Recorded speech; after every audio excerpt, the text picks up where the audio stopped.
السلام عليكم، كي دايرين؟ لاباس؟ كلشي بخير؟ كنتمنى تكونوا كاملين بخير وعلى خير. اليوم باش نقدم معكم واحد الوصفه زوينه كتليق للسعال والكحه، فعاله. صراحه انا كنديرها ديما وتلقى عليها الراحه ديالي، وقلت علاش لا ما نجربهاش معكم. كنحتاجو الفيتر بيضه واي نوع تلفت عندكم، يا الحمراء يا ديك الاخرى تكون مدوره، اي نوع تلفت عندكم ماشي مشكل. نحتاجو اللفت ديالنا وكنحتاجو سنيده. هادو جوج تاع المكونات اللي في هاد الوصفه هادي. اول حاجه كنقيو اللفت ديالنا، كنقيوه وتنحكوه في الحكاكه. نحيدو هاد القشره ديالو كامله. وهاد الوصفه هادي راه زوينه، اللي بالنسبه لمده 3 ايام كتلقاو تحسن، وزوينه بزاف الاطفال الصغار تا هما نعطيوها ليهم. المكونات كامله طبيعيه، ما فيهاش شي مواد كيماويه ولا شي حاجه.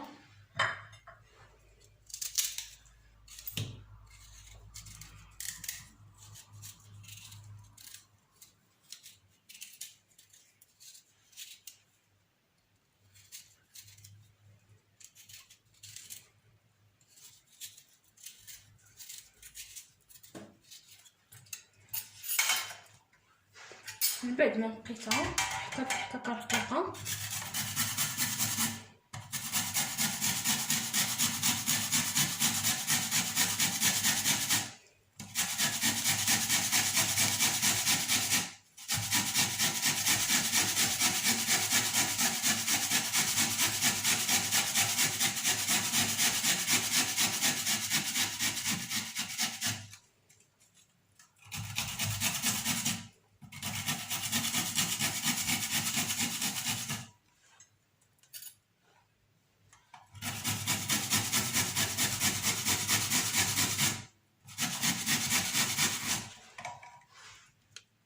من بعد ما حكيت اللفت ديالنا تكون على هذا الشكل هذا. دابا كناخذ السنيده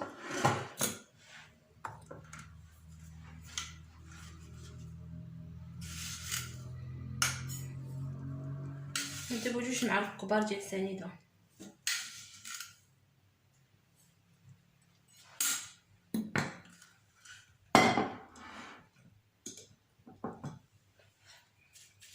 نحركوها مزيان.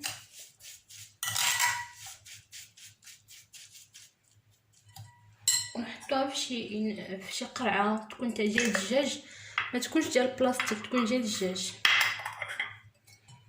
من الاحسن تبات ليله كامله، الا كنتو مزروبين بها تبقى تقريبا 4 سوايع وتكون واجده.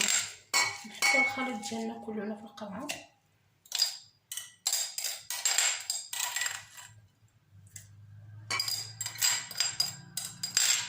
انا يطلق داك اللفت، يطلق داك الماء ديالو مع سنيده، غيولي لنا سيرو. داك السيرو هو اللي غادي نشربو.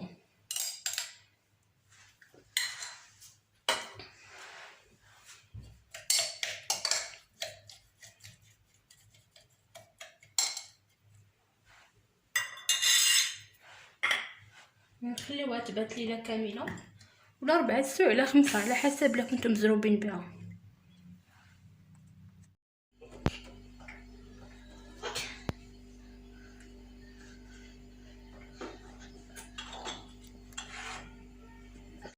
هذا هو السيرو ديالنا من بعد ما وجد. تيطلق الماء ديالو تيولي على هذا الشكل هذا. دابا غنصفيه ونحطو نديرو في هاد القرعه هادي، نحتفظ به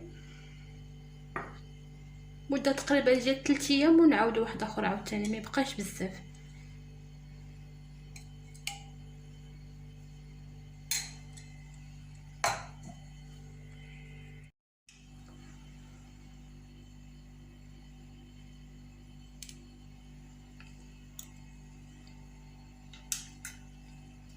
السيرو ديالنا وجد. نتمنى انكم تجربوا هذه الوصفه هذه، صراحه راه زوينه. مده ديال 2 يومين كاع بنادم متبقاش فيه ديك الكحه.